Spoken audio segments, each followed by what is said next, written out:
Agba ọhụrụ nke asọmpi asụsụ na komukotv Igbo dị ụtọ.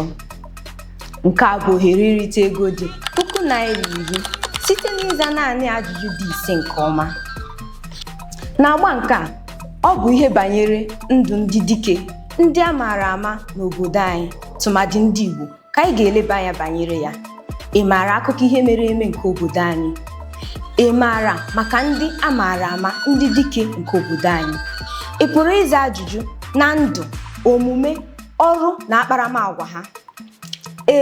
Ohere a bụ maka gị. Sonyere anyị ka anyị mee emume ndị dike anyị, mụta ihe site na ndụ ha, akparamagwa ha nakwa ọrụ ha, ma mee ka ihe ncheta ha dịrị ndụ site n'asụsụ, omenala nakwa ịmụkọrịta ihe ọnụ. Echefula, zitere anyị ozi ka anyị na gị mee asọmpi a. Bịa dị njikere, dị nkwadebe igosipụta ihe ị maara ma rite ezi uru n'ime ya.